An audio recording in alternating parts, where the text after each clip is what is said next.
No, it's not, bro. We're just gonna run it like this. If it doesn't record, it doesn't record. Alright, cool. I'm Nish. Nice to meet you all. And whenever you hear it, I'm from West London. Yeah, thanks for that, bro. Big up West. Because it could be anywhere. Yeah, West exactly. Side. West Side, definitely repping. 27, turned 27 this June. Cancer. Cancer. Trust me. Yeah, I'm a fashion designer. Yeah. Strategist and an idea therapist, so you can take that as you wish. And Bro, let's talk about the idea therapist, bro. How does someone get the confidence to give themselves that title? that's it, bro. Confidence. Because you probably have a portfolio to back that up. Yeah, 100%. So explain that a little bit. It started bare organically, bro. Like, I went to, obviously grew up in West London. Shout out West London. Big up. Here most of my life. Yeah. Travel back and forth from home. I'm from Nepal. I should have added that. I'm Nepalese. Yeah, that's the big thing we wanted to bring to the table. Definitely. Nepalese people are hard workers. Yes, definitely. Everyone put respect on that nation. They do like to grind, man. Bro. Yeah. Bro, we're on it.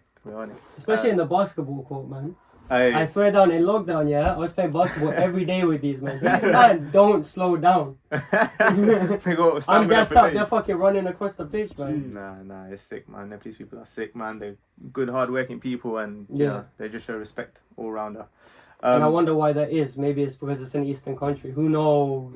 Bro, who knows? It must be. There's this thing. Eastern philosophy is too It's sick. very close to India, though, as well, isn't it? Yeah, it's above India and below China. It's a really small country. There's about 30 million population there. Yeah. And about facts right now. Bro, come on. I know my Nepalese facts. Come on. I don't rep it for no reason. Come on. There's about 5 million Nepalese outside of Nepal. Yeah. And in about 155 countries. And are they all idea therapists? No. Okay. They're not. They're like you said, they're hardworking in whatever avenue that they're doing. Yeah. There's also a lot of Nepalese Krishna conscious devotees as well. So he's Krishna conscious. Oh, okay. Like you probably hear that. Like that. Is that So different? Hare Krishna. Okay. Yeah. That's really was the question. Just before you go with the idea therapist, like, what is that? Because funny enough, I don't even know what it is. Yeah. I'll explain it to you with an example, innit? Yeah. So Nice. you say you're doing YouTube. Yeah. As soon as I ask, tell me more, you can either sit down and just chat to me as a friend, and then there might be like, they'll give either their insecurity or some experience that they had, or you can come to someone like me and you can sit down and say, look, this is my dream. I want to get there in 2 years, not 5 years. How do I do it? You sit down with a therapist. You know what I mean? An idea therapist. So you can sit down with a strategist, right? So you can hire me as just a strategist, or you can hire me as a complete idea therapist. That's including the strategy, that's including your psychology and your life. Like I will entail everything, like what your existence is. Your path, even if you're doing the same thing as Miz, it'll be different. It'll be completely different because you wake up differently. You have different routines in the day. Yeah, and different objective and goals and like things that make you happy are totally different. So whatever your idea is, my job in a nutshell is to 10x it in either the most economical way or in the most consciously comfortable way. It depends on you and it depends on the client. Like if they want just money, I just tell them, look, maybe do these routes and it will hit you. Obviously, at each stage, I would give you a list of professionals that you should clarify at each. But it's like you can use someone like me at the beginning of your business, at the middle stage of your business, or at the peak of your business. So whatever it is, you can approach them at any time of the life cycle that you're going through. Whether it's like, oh yeah, I'm gonna do YouTube and I want to get big through dance tutorials and I want people to know me for dance tutorials. He's gonna find a way to portray you as that brand. Yeah. It's basically. Like it's basically confidently building a brand around you. Do you know what I mean? Like, and do you give your viewpoints as well as to? Yeah. So that's really good that you said that because I break it down in my opinion and what the market would say, and then you can pick and choose what you like would want to be perceived as. Do you know and what you feel as best for you as well. Yeah. So sometimes it might be like negative for the market, but it's still something that sits well in your ethos and what you believe. Because you always need someone else to always like give you advice as well, external perspectives. Because that's the only way we learn as well. Because I feel like some people, they just like to stick to their own ideas and always think that they're correct or they're wrong. Yeah. Whereas like Can't when be someone doing else that, bro. gives you that advice, Yeah. you have the decision to actually listen and be like, hold on a sec, you know, take a pause and be like, yeah, I could do it that way. Because a lot of people, they tend to just stick to their own ideas and they think that, you know, they have that ego where they're just like, oh yeah, this is right.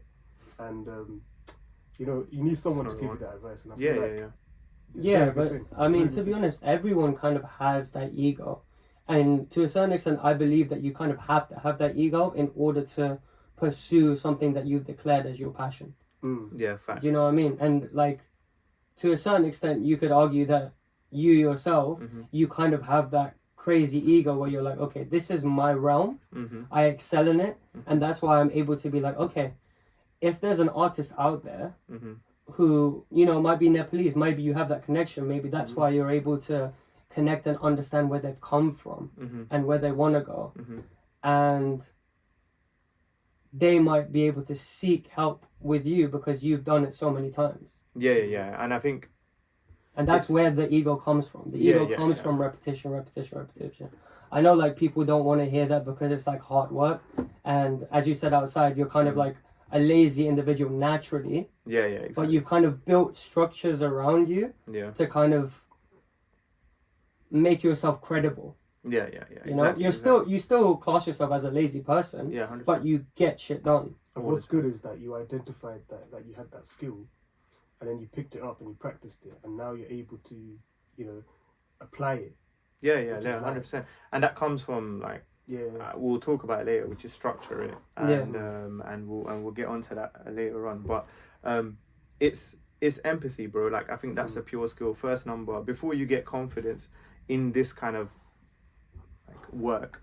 It's understanding other people. It's the ability to put yourself in other people's shoes. That's the first skill I realized I had. Do you know what I mean? I was a middle child, so it was always like, I my older sister, my younger brother's choice, and it was like we just kind of got along. I'm kind of like whatever's good with the crowd, I'm good with. Do you know what I mean? Because I'm looking at perspective from early. Big family, you know, loads of cousins, how it is in Asia, and so like you're always compromising, you're always going like, you know, it's always a democracy vote on anything that you do, any motive or anything. So but from early I realized I was very empathetic in a sense. I could really understand things in other people's, like I couldn't really get advice for myself, but I was sick at giving advice. Do you know what I mean? From early, like be it school problems or be it in school, do you know what I mean? You're listening out to your friends saying this and this happened, and you're like, maybe you should try this. And the only reason they're like, oh, why is it so easy? Because the only thing, as soon as you start talking, I think about the other side of who you're talking about, whatever's that emotion is. Even in a business, it's the same thing. Same way still. Bro, even in business, it's the same thing. It can be for a person as well. Like, oh, I got an issue with this person. The person that you're talking about is the person that I'm in the I'm in their shoes while you're explaining everything. So that when I'm giving you a response back, it's already filtered. There's like a complete balance from both perspectives. And even with business, the same thing. You tell me you do YouTube. The first thing I thought about is who are your consumers, who's the opposite of your YouTube channel. Yeah, I mean, that's a very good skill, because even in my job, I work as a contracts officer for like electrical in a housing association. It's called Network Homes. And even in that, like... Shout out Network Homes, I guess. Shout out Network For Homes. paying the Wembley bills. Brent Housing, used to be called Brent Housing. But even in my job, like, because I'm having to speak to residents, you know, and sometimes when I'm speaking to them, they could like just go at you, bro. Like, you know what I mean? And you're just thinking to yourself, hold on a sec, whoa, like, I didn't do anything. Yeah. But then I realized, like, it's I know how to adapt to how they're talking and like keep them in a you know, kind of calm them down. Because they can get real aggressive, but then I always remember, like you said, just remember how, like, just imagine if you were in their shoes, in their situation, you know? Like their perspective, like they're probably just trying to get you to fix up their bills or something, or they're trying to get something out of you from this interaction. The only reason why they're complaining is just like a Karen, where it's like, I want to get my way, and I don't care if I'm saying the wrong things. You know, I just need to do it. And you're the first person. You're the front. You're the point of bro. defense. You're taking all the fire, bro. But I was able to, because I always remember, like, oh, what if I was in that position as that person? I'm able to reassure them and, like, you know, tolerate what they're throwing at me. Because once I think to myself, hold on, if I was struggling like that person, how would I feel? You know, it's made me just try and just adapt to the situation and calm that person down to a level where we come to agreement, and then we can just be like, cool. Yeah, exactly. But it's crazy that you can say that. Like, everyone should have empathy, This but is the people mad part. don't have empathy. Yeah. And the reason why is because we're looking at quick fixes at all times. Like you were saying in the car, everyone is just driven by like one tap. You can get exactly what you want. Attention span is nothing now. You know, I can go and but at the end of the day, those encounters are probably gonna lessen your energy, lessen your testosterone, and lower your productivity.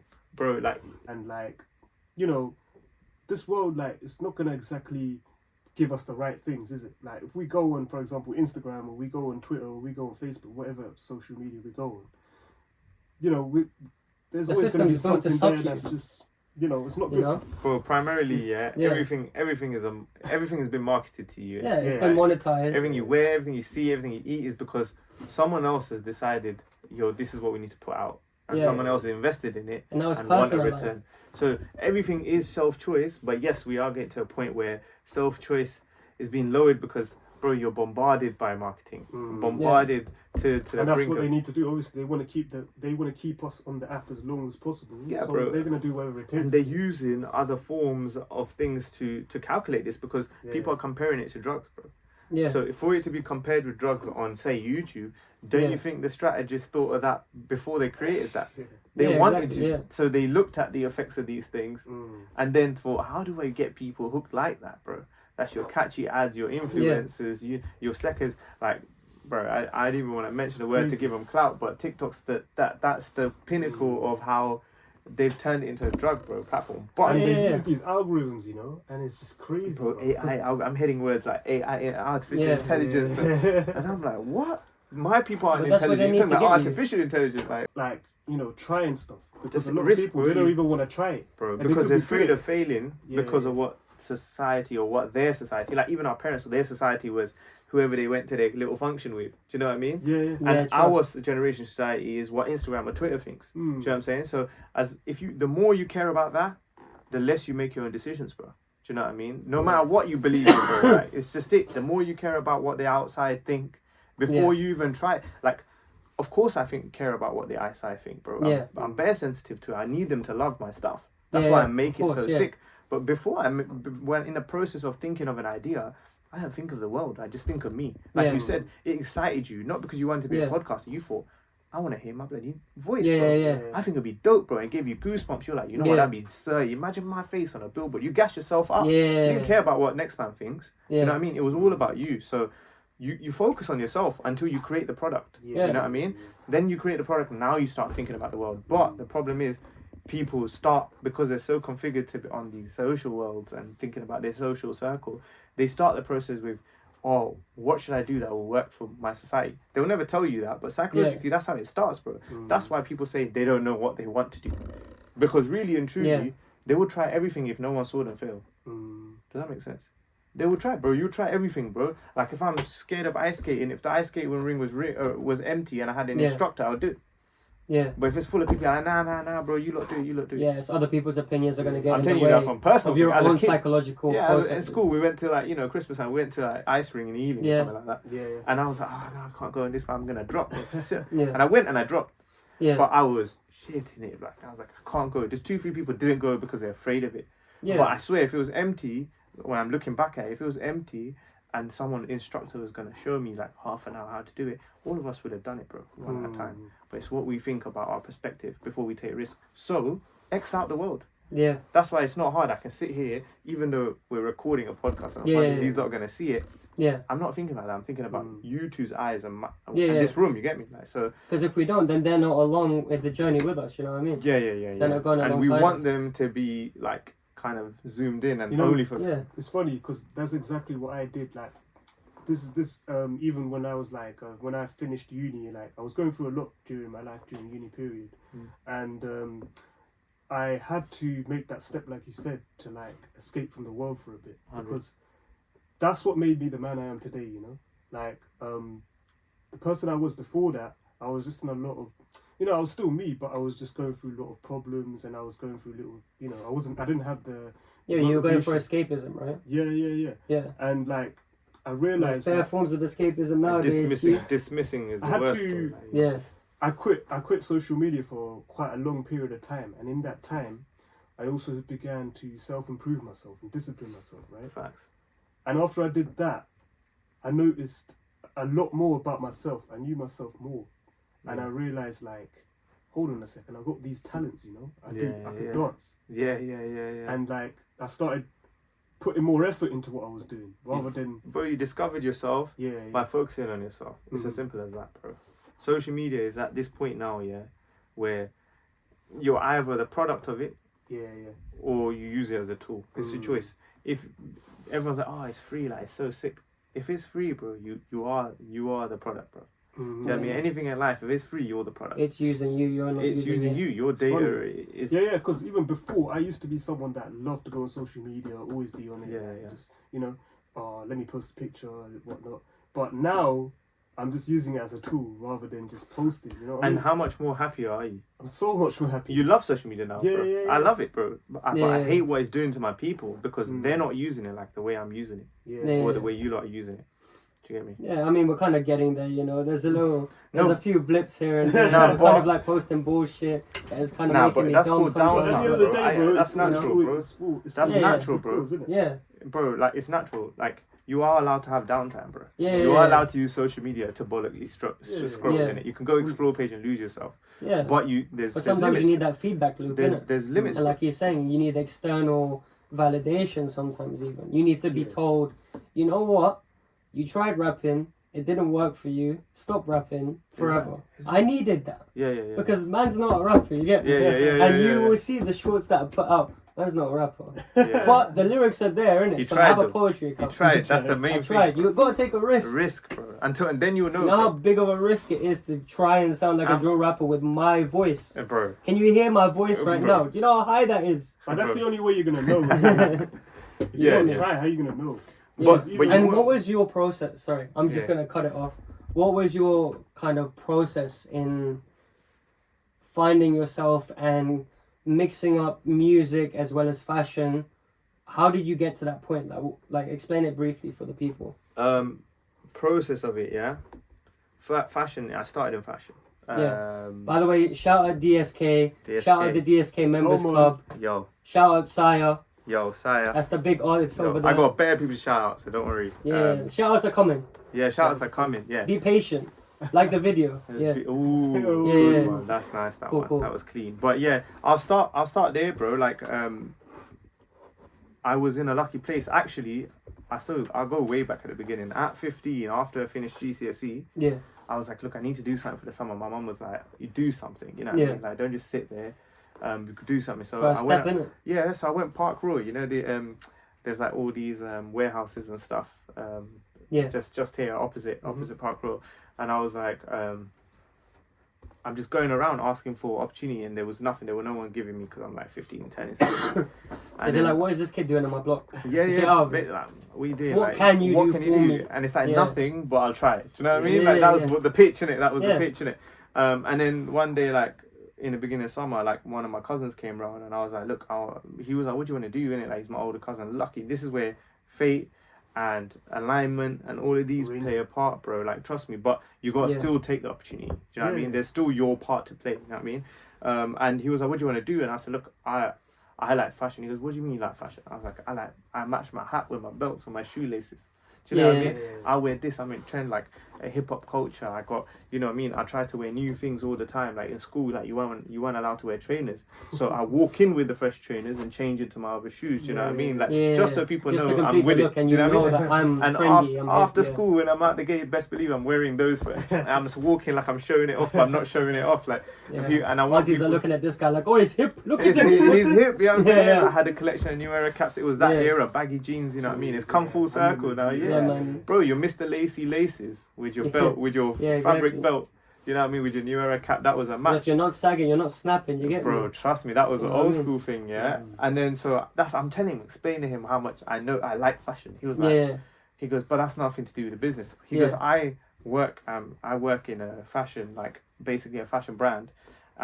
He was an investor in it as well as in the operations of it. And he goes, our warehouse is in Park Royal. I said, listen, take my number, like, I said, take my dad's number. You got my dad's Yeah, number. yeah, yeah. Ring him if you ever need anything. I'm here. I got 2 months off. I'm doing nothing. Yeah. Let me come When out. you were 15, this is what happened. This is 15. Yeah, yeah. Next morning, it's like 8 a.m. My dad wakes me up saying, "Yo, your cousin's calling you." Yeah. Big up Johnny, my cousin. Shout out Johnny, man. Big up Johnny. Yeah, he changed my life, bro. Like he gave me that discipline at age 16 of he like 35 at the time. Like 35 years of what he learned. He was like, don't do these things. Do you get me? Like, so, and luckily, bro, I was an absorbent child from young, innit? So that really helped me. I consumed everything and I remembered a lot of my experiences. And do you know what I mean? And I was around a lot of older people. So it was really wise words that was given to me. Do you know what I mean? And my friend circle were banter. Big up my boys from Dormers. Yes. But my family circle and like the elder people I was connected with, they were always like sharing of knowledge, you know what I mean? Like, and I was absorbent, lucky enough. You always like to give wise words. Yeah, but you can either pay attention or don't. Do you know what I mean? Luckily, I found it interesting, innit? Yeah. So, and the thing is, that's weird as a 15-year-old because, like, at them times you're kind of going through puberty. You're kind of like building that ego for the first time, and it's very easy to just be like, I'm a top. Why do you think you're better than me? 100%, bro. You know what I mean? How dare you give me advice when I'm trying to find my own path and I'm trying to do it my way? You get me? Nah. But luckily, we were not bombarded. So why do you think that was the case, though? Like, why do you think you went against the grain in that perspective? That it goes back to near birth, bro. Like, I was born here. Do you think it's because you were in that kind of lower middle class background growing up, bro, and you had empathy for other people's stories, and you kind of gained when you were younger? Yeah. I think so. I think it comes back from being born here and being like not even middle class, bro. Like working class, bro. Lower working class, bro. Like there's no shame for that. Do you know what I mean? Proper hard work. Definitely not. No, of course. No, 100%. Working class, and obviously I told you I'm from Nepal, so we luckily my parents decided when I was like 1 year old we're gonna go back to Nepal for about 5 years. So I stayed in Nepal for about 4 or 5 years. And I went to school there. And bro, like, even though I was infant, I still experienced being shook of going to school there because it's different. You're carrying a backpack full of books, bro. You don't do that in school here. When have you ever carried a backpack that's heavier than you, bro? I mean, I remember the time when I lived in Sri Lanka for like 2 years and I went to school there. Yeah. And I remember we had... When was this? I don't even know. This is like 2003. You just pull it out the background. 2003. Yeah. Like 2 years till 2005. That's mad. And I remember I went to a private school there and I remember... we used to have a textbook for every subject, man. Every subject, and you're carrying it all, bro. Every day, even if you have only 3 of them subjects, you're carrying all the textbooks. It was the longest thing ever, and it was proper strict, bro. Like I was getting, like I didn't get it. I was a kid from London having it cool, and it was just mad, But the experience at home was the best thing ever. Like my cousins were in, like we obviously live in one family home, and like, my dad has 4 brothers and all their kids, and like they're my cousins, but they're my siblings, bro. There's no difference between my brother and all my cousins. You know what I mean? Yeah. Even back in the day, I used to live with my cousins. I used to address them as like cousin, sister, cousin, brother. You know. To tell people here, I'm telling them cousin. But when you're chatting to them, they're your siblings. Yeah, exactly. Bro. Like, do you know what I mean? There's no difference. Like you share it equally, whatever it is. So, bro, I was lucky enough to be so in that space and I enjoyed it, bro. Like you got 3 hours of electricity a day, 3-4 hours, which means the majority of the time you're making up things to do, bro. You're playing kite for a bit, you're putting a rock on the floor and that's the game, like some sort of thing. You're playing footy with a raggedy footy on a wall in it, Five Alive, bro. I love that time. We used to call remember 5 Alive times, bro? Yeah. What do we call it, bro? Not off the wall. But off the wall, something like that. They get it. They get it. You're kicking a ball on the wall, innit? Basically, innit? Until you're out, innit? And yeah, man, like you're making up games, you're communicating. Then like at some point, this is a cool memory that I have. Like in Nepal, like electricity would go and it's evening time, and like it's pitch black. People got candles out and that, Kids now gassed. Putting the mattresses up and whatever in the room, pitch dark. Close the door. You pick a wrestler name. And doesn't matter what moves you're dropping, you're just shouting the name while you're doing the move. You know what I'm saying? You're like Rey Mysterio and you're doing the thing, bro. And you're just whacking each other up, and And that's it until someone starts crying. You hear a cry. It's pitch black. It's funny, that no one listens to like when they put on the advert, "Don't try this at home." Bro. That's the first thing. That's the reason you're watching it. You to want to do it even You're more. watching it because you want to try it, bro. You're looking at your sibling like, you watch till this finishes. Do you know what I mean? You're going. So like those kind of experiences, and then I would come back, bro. Like I would go. Like that was 5 years I lived there. But in every summer, most summers, like literally nearly every summer, you finish school, 29th of July normally or something like that? Yeah. That evening, bro, 8 p.m. flight, I'm on a Qatar Airways flight straight to Nepal. That was the best day ever. Like, you couldn't wait to finish school. Sometimes you even pull a sick because you're like, I'm ready, I'm packed, I'm going yard. Do you know what I mean? And then the 3rd of September would be the saddest day because I'm flying back because the next day is school. And you go back to school and they'll be like, how's your summer? People are like, I went Bournemouth, I went Brighton, this. I went Nepal. Oh, I went to the seaside. It must be hard. Like, you went Nepal all my days. I'm like, nah, I loved it. Like, it's minus. It's like, I call Nepal a 4th world country, not even a 3rd world country. Just economically. In terms of its beauty and the people and that, bro, we're up there. Bro. It's different. He was just in Nepal, I was seeing fucking mountain views and that. Yeah, bro. Yeah, I just came back like it's where you want to be. A week ago, and I was there for about a month and a half, bro. And I try to go every year. And I try to go for over a month just so that I'm rooted and family there. It's lit, man. Like but you'd come back and they'd be like, like what was the fun thing about it? Oh, we'd play wrestling. And I tell that story about we play wrestling in the dark. What do you mean at 6 p.m? There's no electricity. What? Like they feel sorry, and I'm telling them that's exciting. Because it's just that was my reality, do you know what I mean? But then you come back to London, you flick the light, it comes on whenever you want.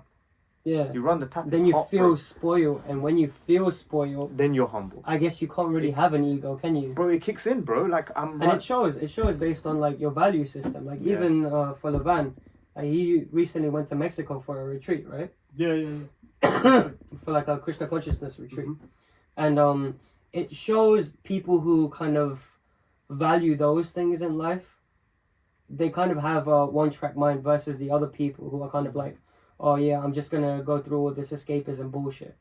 But once you're able to sort of look in yourself and not just be blurred by the vision that Instagram is giving you, you can then start to be like, okay, this is actually what I value. Instagram is showing me a faltered expectation of what they think my reality should be. I'm going to go back in the days and seek out people who have the same values. 100%. And that's what you're talking about with kind of being around these creatives.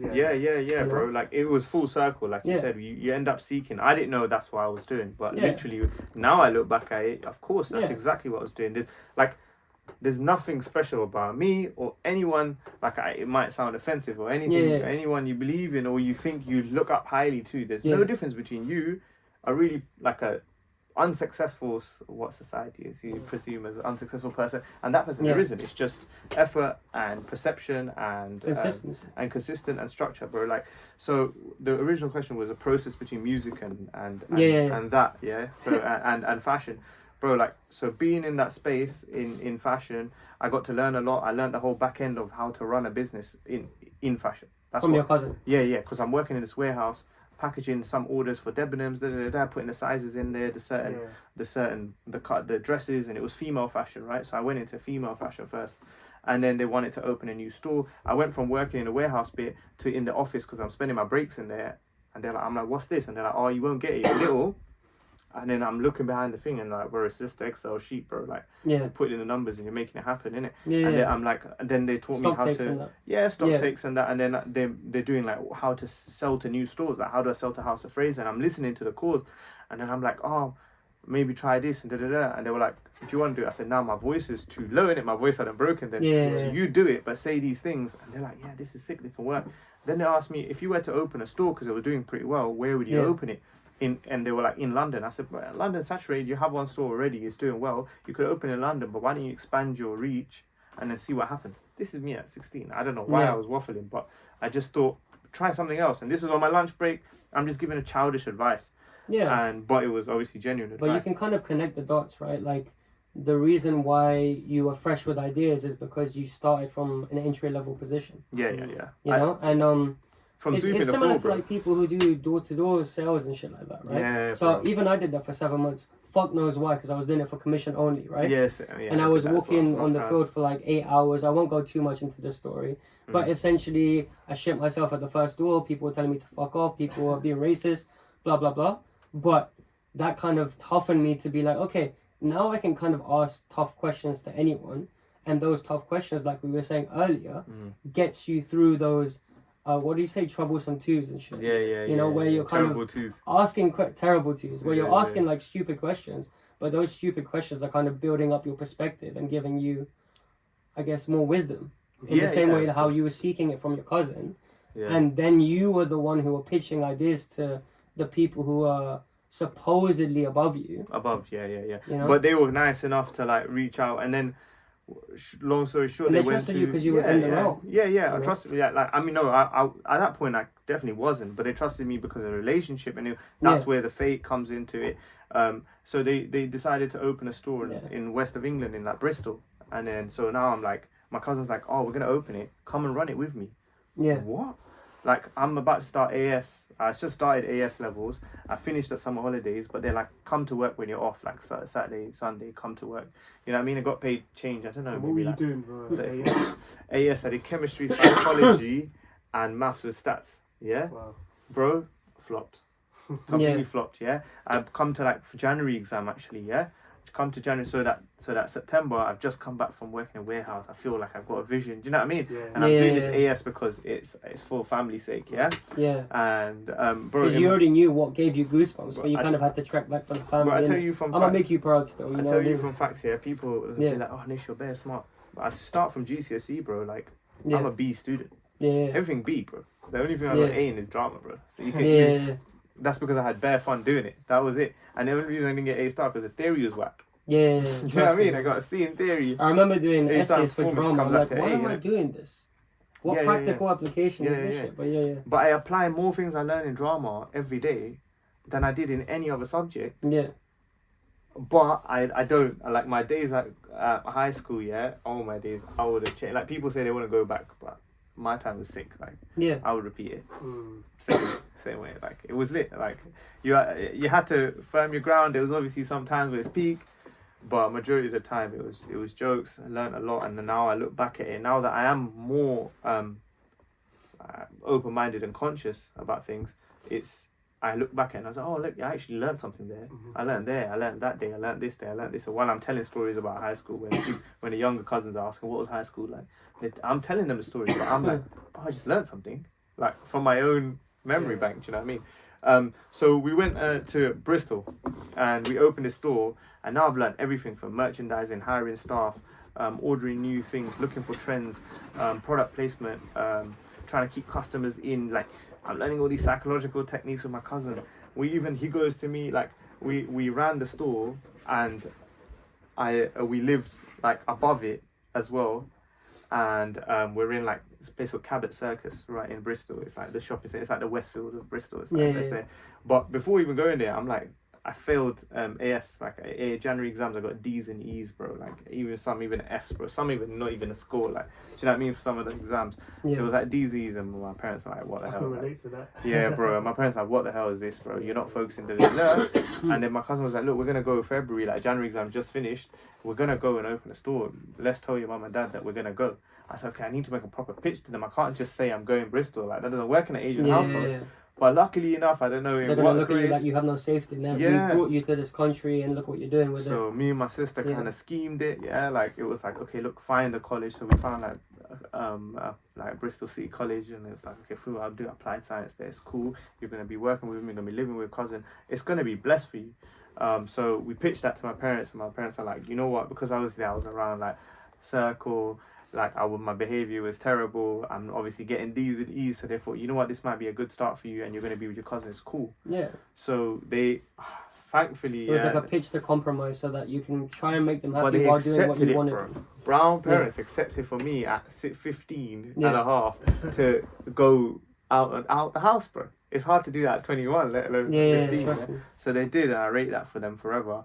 And we went out there, and then obviously we learned all the things I said about merchandising, all of these cool things about running a business. So now, before I'm even 18, I've learned the back end of the business about how to distribute and, you know, getting mass retail orders, to then opening stores, merchandising, hiring, expanding, competing, competitors, psychology. We're watching videos upstairs after work, like how do we keep customers in the store, like, and that was like, yeah, that was it. Like that was the first time we utilized YouTube as a tool, and it was like, my cousin's like one day, like he'll back the story, but he was like, learn magic, bro. It would keep him in them for longer. Yeah. Bro, I was learning tricks of like Daniel, because we used to watch. Daniel was a hype. It was on TV all the time then, innit? So watching Daniel, I used to love Daniel. We used to try to decode the tricks in it, like.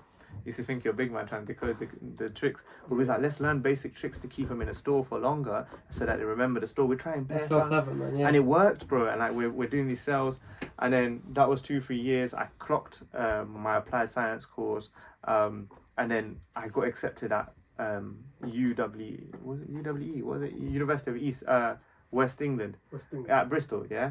For forensic science, bro. So I have a degree I got BSc honours in forensic science. Yeah. And sick.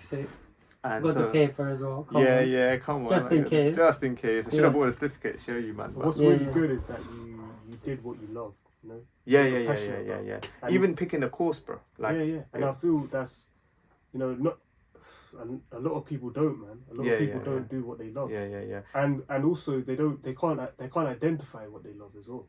But I didn't know that's what I would love. Do you get me? Like, okay, I said I like styling my cat. Yeah. But when I learned the business, I was like, right, this is long, bro. We were doing shows, like they were putting like shows on like, you know, like Olympia and stuff like that. And Earl's Court used to have like a showcase. You know when they do like, you go in and there's loads of companies with stores and you go and see it. Yeah. So we're doing exhibitions like that, and they're trying to sell these to retailers. Bro, we're dragging. You're seeing it. It looks all nice. But we're unloading the van and moving the fixture things in place. And also, you're saying like you don't know what you loved, right? Nah. So how would you advise someone that doesn't know what they love? But you know, it kind of starts from insecurity. So you know how he was like, okay, cool, I want to match my hats with my belts. Yeah. Right? That's where it starts, right? And I'm not saying he's an insecure person. But I'm saying he wanted the validation. Of course. Right?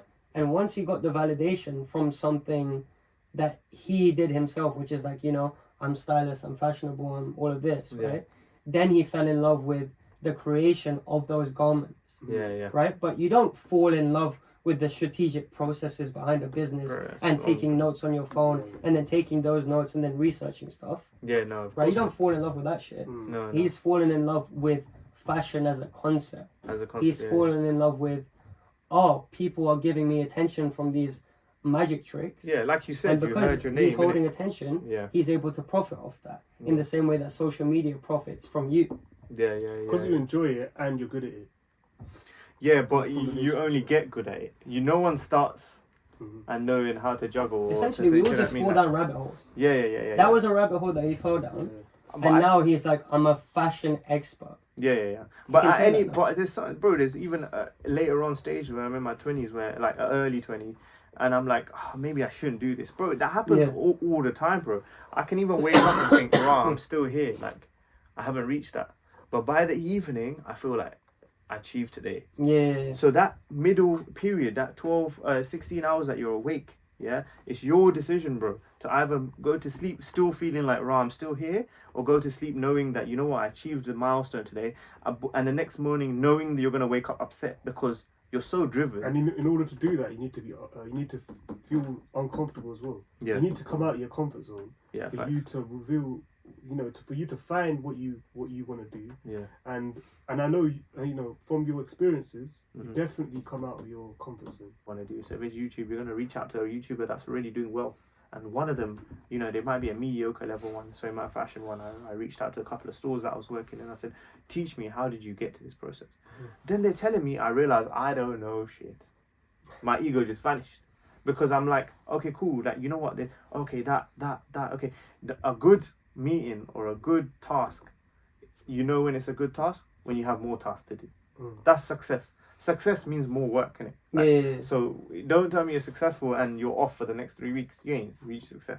Yeah, the successful day means you have you got so much homework to do, you got so much thing, your mind's blown, but you're excited at the same time. There's never a time when you stop. It's just continuously. Working again, but then that comes in later life, and you got to kick in the balance, and you got to therapist yourself, and you got to tell yourself enough is enough. But I think there's a balance, and I obviously haven't reached there yet. So we'll see what happens. We'll have a podcast. We'll have another chat in like 20 years time. Let's see if I've retired. In terms of like, I'm saying in terms of like, hopefully in the power and mountain somewhere, innit? Yeah, you'll be coming. We'll do the podcast there. Yeah, bro. In terms of like obstacles, what was like the biggest obstacle you faced during this time when you? Bro, I can give you a list. I guess, was it escapism like we were talking about earlier? Of course, it was more. Was there a specific thing that you can remember? What I'll explain, and you can put the word to it. It's the idea of I've put this concept out to the world now. I've written it down. I want to do it, and I've started researching it. Yeah. And I've started the process. Now I've told my small circle that I'm gonna open this is me. I'm brand. gonna do this. Yeah. I'm gonna open clothing brand. Yeah. That's it, bro. Because if I flop them, I'm gonna look like a fool. Yeah. So whatever that is, so you're using them as accountability buddies, basically. And I told them that I said I need to tell you what I'm doing, so that if I feel like I don't want to do it, I feel like you guys can tell me. Like I've lied, like I've just bullshit you lot to say, oh, I just tried something and I didn't really focus on it. So it was that whole idea. So I've told my family, yo, I'm doing the fashion thing. I'm gonna open my own brand. They were like, yeah, you're working in it, but yeah, you can try. Like my family always been, bless them, they've been always supportive, saying try, but keep your options open. That was their advice at all times. So that's why I did the applied science and forensic science. And then also working in other avenues, you know what I'm saying, like the stores and stuff, like, and paying rent was another thing. But the hurdles means having a job, chilling. Hurdles mean finding manufacturers within directly from a business. That's a life hurdles. And then you got at the same time you got, like, you know, things are happening, like, you know, my grandma passed away, but I'm still in Bristol. These are life things that a hurdle happen at that time that you can't ignore. You can't just say, oh, I didn't have an inventory or I didn't have a manufacturer. Bro, real life things happen at the same time, which you have to handle. Or you can utilize that and create from that. Yeah, exactly. Use that energy. Use it as fuel. Yeah, bro. Negative energy can be turned into positive energy. Because a lot of energy, people, you know, when they have these obstacles or when they have these issues, they go into a shell. Facts. Yeah. They just get into I mean, there's probably a period where it's healthy enough to go into a shell, but everything's a balance, bro. Like, yeah, like the grandma passing away, you're not gonna be like, okay, no, but I have work to do, so I can't go to the funeral. Bro, obviously, you're gonna have to be like, these L's are meant to make you stronger. They're meant to make you more hungry. Yeah. And more, you know, looking for success. But it's alright to sit there and you know cry. it's unnatural to use these things as fuel. Yeah. It's unnatural. That's what human beings are not bred to do. Yeah. To use grievances as like something to make you stronger. Drive, but that's what happens. Yeah, of course. When you go through shit, that's what happens. You just get better. Yeah. Like you're molding yourself, you know? Like you're just making yourself stronger. But the instinct is like, oh shit, I need to protect myself. Right? Yeah. Back in the day, we had to fight we had to run away from lions and shit, bro. 100%. You know, our senses need to be up. You get me? 1,000,000%, bro. And then going back to like Roblox, bro, like again, I can get some sample made, or you can make one for your first clip, and you think you wanted it like Mr. Beast, or I wanted it like Louis Vuitton, and it comes back looking like Primani, and yours looks like something that you did in a bedroom, which you did. Do you know what I'm saying? Like, and mine looks like some shitty thing that I designed in my bedroom, which I did, bro. Like, do you know what I'm saying? Like, so then reality kicks in, and then you realize, oh shit, okay, I'm not the greatest. But, okay, how can I improve from this one mistake that I've made? Do you know what I mean? And then you just have to battle one thingy at a time, bro. You got to solve these. You got to keep nurturing that dream. You got to keep nurturing that task. And you got to keep making tasks. Just because you made the first list, when I said write it down, bro, I write on my to-do list every day. I'll show you iterations, my notes. Isn't it? I'll show you. Chunks, bro. wear DSK right now. Come what on, the bro. fuck are you doing? Come on, Chunks, bro. How you going to go? Sustainable clothing, man. Come on, you know it. He went to Hobby Nichols and he got the cotton source from there. This is the amount of grams you need, bro. Aye. You know what I'm saying? But yeah, like, so if that's your aim, you might meet him and you'll be like, oh, I didn't expect that. But the journey you took to go and try aim for him, and then you reach there, bro, that is like the most valuable process that you can do to 10x yourself. Like, so it's good to have targets. So yeah, not always do you meet like or associate with the correct people at any level of businesses. That's why no matter how big the business, they can close. Right? We're like Subway slowly dying and stuff like this. You know what I mean? Like, what is it? Which one? BHS is gone. Yeah. They used to be VHS when we were kids, bro. There's no VHS no more, bro. New kids, my nephew won't know what VHS is. Yeah, man. But that's a bad decision because you're associated with the wrong people. Don't ever presume that once you have a set goal and you start getting income in, then that's it. I think I call it Asian fault because that's my perception and that's what I see. Yeah. But like even some uncles that have done successful business will stop because they started making peas. Do you know what I mean? So they start making peas and they stop doing more marketing research. They stop expanding. They stop learning. And the moment an entrepreneur starts learning, you start failing. Yeah. Because you're turning it back into the people that... Yeah. What made you different is the fact that every day you learn, like I said. Do you know what I mean? Every day you learn. So therefore, even when you reach successful, I don't think you can stop learning, bro. Your brain it needs exercise. Like you go to gym every day. Why? Because you know the moment you stop, your muscles start going down. Same with your brain, bro. Just because you make money, it doesn't mean your brain automatically exercises itself. Do you know what I mean? Unless, you know... And if you stop, then you'll be one of those uncles who are sitting on the couch, bro. You know what I'm saying? Yeah, with a massive belly, you know what I'm saying? Yeah, like, man, eating dal every day, bro. And just having mood swings, having mood swings because they're unhealthy, unhappy, bro. Yeah, they're having mood swings because they were complacent. Also, having that kind of regret they've taken out the insecurities. Is the biggest parasite you can have in your brain. Everyone's just stuck in their mind as well. Huh? Yeah. The fact that, you know, if, for example, we all have, like, our goals and our dreams and, like, our jobs, yeah? Whereas there's people out there that are just waking up and have no like, direction. They're just fully caught up in their minds. So what would you say to those people? What would you say to those fuckers, bruv? Get out and do something, you know what I mean? Nah, but what if they're happy with the way they are? Because I know a few people that even though they, in our perspective, this is where I had to change my perspective. That in my perspective, it's like, bro, you need to do something with yourself. Yeah. But they're less stressed than me. They're more chill. They're content with what they're doing, bro. Yeah, some people have the Is that a presumption that is that a front that they're putting on? Because me, I can put on a front if I do a 95. We tell ourselves affirmations. Yeah. They also tell themselves affirmations. Yeah. Of this is okay. Yeah. I don't need to be chasing for external validation. I don't need to be trying to better myself because I'm in the perfect place for me right now. Yeah, right. And I can sit here with my wife and we can play backgammon and we can go to bed. Do you know what I mean? But that's how people think. But you said the key word there now, bro. Like people like us, the reason why we're always nervous on edge and wanting more, and you'll go tonight and go to bed, hopefully you go back and you think, I got bear to take from this. Like I hope that that's what you achieve. That's the plan, man. That's the plan. But we always think what's next, like what's for us in the future. The people that are doing the complacent stuff are thinking right now, bro. Yeah. But I found a balance where my technique is I look at both angles, bro. Easily. Not 50-50. It depends on the day and depends on the mood, bro. Do you know what I mean? Some days I'm 100% in the future. And some days I'm 100% right now. Yeah. But most days I'm, 40 now, 60 future. Always. 40 now, 60 future. That's like my goal. Because you still have to live in the moment, right? You still have to take the opportunities. That's the journey, bro. The journey is so important. Like the reason I'm gassed about it and I'm not going to leave my industry, the industries that I'm in, because I love the journey. Because I'm so conscious. I evaluate, even if I wake up today and tomorrow and I think, okay, cool, I'm still here. But I'm going to be like, the last few weeks I've done this, I've done this, I've done this, and then this is the first 5 minutes when I woke up. I've done this, get up, bro. That's sick. You've done more things than your neighbour's done, bro. Or anyone on your street. Get up, man. Let's go. Again, you are allowed to believe what you want, and I'm allowed to believe what you want. But I will proper support you, bro. Like I'm proudly Hindu. Like I go Monday, just to say that now. Like it was proper. Like I'm proper. I'm public proper. service announcement, quick, bro. Everything, bro. Come on, big up. But I will go sit. I'll go to my boy Ali, who I'm gonna shout out. My boy Ali, who I go to celebrate Eid with in his house. You know what I mean? I'll hold a fast for a few days just because we're going to eat dinner together later on in the day. So I'm affirm it till then. Treasure it more, innit? Bro, and you know what I'm saying? I've been midnight mass just before Christmas because of supporting a friend. I don't feel...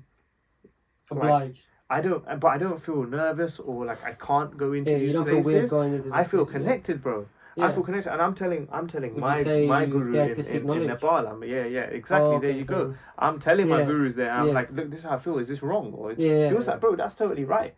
And he's like a proper you should only follow Hinduism. Do you know what I mean? Yeah. But he's like, no, that's totally right. If you go into the spaces and you're still content, You know what I mean? I'm praying to my God when I'm in there. I'm not praying to Jesus and I'm not praying to anybody else. You know what I'm saying? But I can be in there and still find peace and love or whatever my concept of God is. God is a concept, you know what I mean? It's an energy source. It's what keeps you, you know what I mean? Keeps you feeling like you know things, you know what I mean? So it gives you purpose, right? Yeah. So like we can have another podcast on stuff on that like alone, that. No, Bro, definitely. 100%. I'm down for that. Yeah, maybe review. Yeah, like 100%. I feel like we should, man. That's really good knowledge that we should share. But yeah, like come to uni now, rebranded. I thought sick. Yeah. And I met my boy Ali. Yeah, big up Ali. Yeah, he is my therapist. Do you know what I'm trying to say? He's the guy that supported me. Like, you know, it's not necessarily his dream, but he's sick. He's a natural stylist. He's a stylist. And he's my boy from that day I met him, and he really knows how to calm situations down, adds a plan, and communicate. I learned more communication skills from him than anyone. He's from Bradford, bro. These men can talk. They can talk for days, bro. But the way they talk is like, whatever they say, you're going to say yes to, bro, before they start it, bro, because it's from the way they say it, yeah? So, like, I'm learning all this from him, and, bro, like... speak with conviction from 100%, bro. I'm 100%. And then then it was like, okay, cool. We did a fashion show at uni, big up the SU at South Bank, yeah? And we presented my old stuff, yeah? Like, all my jumpers, the hoodies, some varsity jackets, some military jacket. It was sick. We put on a whole show. It was lit. It was a time when Kanye put out The Life of Pablo, just before that. So it was like that era. So I had like dark music. It was really wavy, and like that SU had thrown events before, and it had like 50 people. We threw an event. It was like 300 people. It was sick. So after that, it just clicked. I was like, bro, I need something new. You know what I mean? But it was last year uni, so I was like, let's finish uni, and we're gonna do something sick. Finish uni, life happens. You know, he's doing his thing, but he's always supported me. He's always like, okay, cool. So we came up with a concept. Like, it was like we sat outside the National Theatre drawing. That's it, mind to paper, drawing things. And I think we were drawing a plastic bottle on how we can use a bottle and make an advert for like using waste plastic from the sea to then turn it into fabric somehow. We're thinking that this in like 2012, 2013, 2014, you know what I mean? And then it came out and it's like, okay, you know what, fund that, let's go into the industry with a oi, I'm here.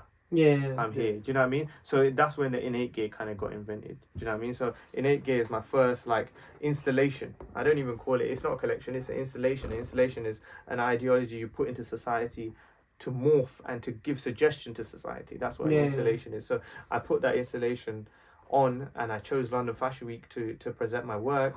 And I'm glad London Fashion Week, big up the British Fashion Council to allow me to do that. You know, first British Nepali fashion designer to showcase his work. So it was a lit experience. But they were confused. They were like, what? You're only going to showcase one item? You know what I mean? I said, yeah. And they were like, how long are you going to put your show on for? I was like, about 15 to 20 minutes. You're going to showcase 15, 20 minutes for one item in fashion. Like, so I didn't go fashion school. Like I said, I did friends design. And I deliberately chose that because I had already learnt the business at this point. So I was like, I can either go to a fashion school and my creative psyche be kind of baseline and similar to the people that go to these schools, or I can form a new concept of what I call fashion. Do you know what I mean? So I definitely picked that route, you know what I mean? And I found it more comfortable because I didn't feel like that was my community, or not acceptance. It wasn't about acceptance, it was just comfortability, bro. I felt comfortable being around my people, and as you said, it was like an oi, I'm here kind of moment. So bro. So it was like, okay, now I need to make noise in the industry. What do? I make a staple piece that's like, oi, I'm here, this is the innate gear, come to my show. Do you know what I mean? And it was like, I did a show over 2 days. You know, like East London is where fashion shows happen, you know, Shoreditch and that area. But I don't have a connection to that. If it was East London, I would have been fair enough. If it was West London, I would have been like, fair enough, let's do it here. I didn't have it. So I did it in Elephant Castle. And like everything, it's the season, bro. 100%, bro. Like, and it was like, for me, I didn't know any better. I thought, I'm the creative director. I'm the CEO. I need to have complete control. So even the venue I picked, there needs to be a purpose for it. So it was next to the uni that I created the concept of innate gear with. So it was relative. And the building I hired were two Nigerian brother, Michael. I forgot the other brother's name, but big up Michael and his I think it's his brother or his business partner. And they're independent. African brothers that are like have this venue that they hire out for shoots and stuff. Okay, yeah, yeah. And so I was like, cool, that's the person. If I'm going to give money to hire something out, I'm going to give it to him. So I gave him it. It's this nice white venue in Elephant Castle, and it was a height of 2021 pandemic. Yeah, summertime, June time. Yeah, beaming hot. So London Fashion Week is like, we're going to do live shows, but you can only have like, I think like 30 people in the room. So I was like, cool, how am I going to do this and I show to maximum people? Because I'm spending the money anyway.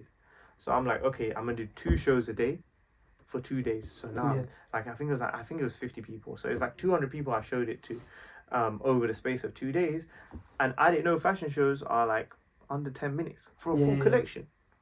And I showed one piece for 20 minutes. Yeah. Do you know what I'm trying to say? And I didn't just show a piece, it was boring. There was, spoken word by my main guy, Saya. And there was dancing, choreographed by Shan, big up, sick choreographer. And it was like, and I pieced that music together like 16 minutes. Even the music was all like, there was a reason for all of them. I had like Nepalese influence, I had London influence, definitely heavily London influence. Do you know what I mean? And I brought it together with a sick engineer and artist called Link Leo from Harrow and D-Sides and from West London. So big up Link. And he's part of my core team. So all these people I'm naming ended up are my team now. And then so we're doing all these concepts come out in 8 gear. And then I shouted my main guy Scott Butler. He's a genius in the game, in the music game, in the artist game.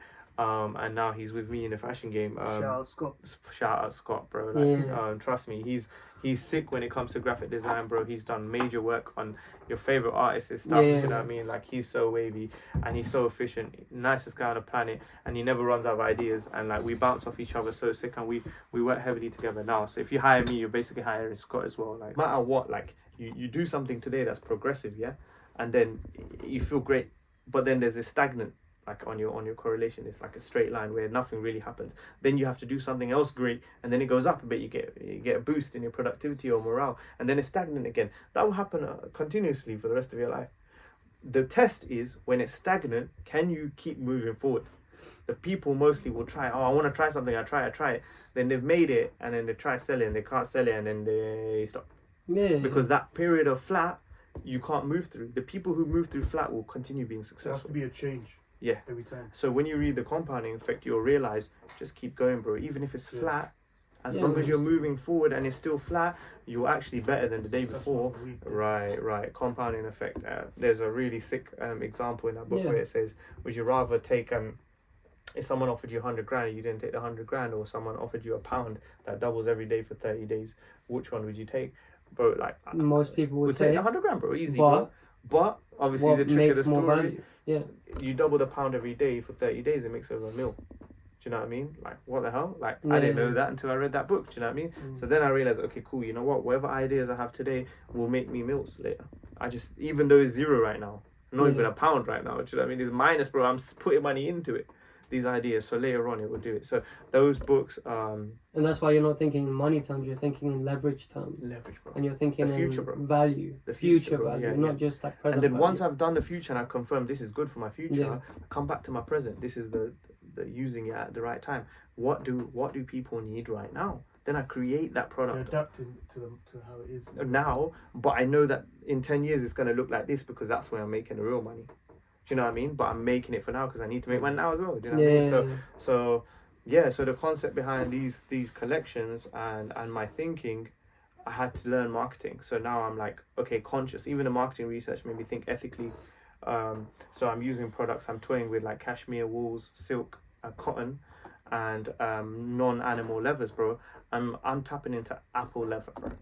Like leather made of apples, bro. Like that's what I'm working with right now. And I'm producing my stuff in London. And it's just another way of marketing. If you say I'm making leather out of apples, that's something else to stand out. That might be called another blue ocean. Bro, 100%. You know because what the red ocean of that is, I'm saying, oh, I'm not using animal leather. People say that. But if I say I'm using apple for leather, you've just flipped the same sentence. It seems just like a new thing. Why don't you just wear apple? Yeah. And we're not talking about the iPhone. Bro, imagine You know what I I mean? took that product. I can't tell you what the product is because it's not out yet. But imagine I took that product and said to Apple, "This is made from Apple leather. We should make an ad together." That would be a sick camp. I just thought that right now. I'm gonna after this write it down, bro. Yeah. That's an idea that I'm gonna go approach Apple with. I'm nobody. They're probably not gonna listen to me. But after 10 years, they better do. Do you know what I mean? Why At would some he do point, that? Because previously he's gone to London Fashion Week. He's messaged so many people and he's got him somewhere. So he'll do it again. Yeah. Bro, just keep aiming, bro. Like, That's what and you gotta at do. any time, I might be giving this way, but this is the Yeah. humility part of it. I just got an idea from this conversation. Do you know what I mean? Yeah. And so yeah, like I'm creating really sick concepts and I'm creating them in London. I make my stuff. Innate Gear was handmade in London, bro. And shout out to House of Akuna and Jesslyn from Tottenham. She's she's my garment constructor. She's my seamstress in the fashion world. She's called an atelier, Yeah. and she it's a French word for basically a really sick constructor. Who develops like an engineer would develop this an atelier or will develop garments, do you know what I mean? And she's been working off back of my concept. She's the one who actually hand makes Innate Gear. Like, it's mad, and it was a limited drop, so whoever got it was lucky enough. I'm gonna do another drop for Those are that. good, man. Yeah, Limited man. drops, man. 100%, bro. Take And it it- like Apple, bro. Yeah, bro. Limited drops, bro. You create the demand and don't supply it.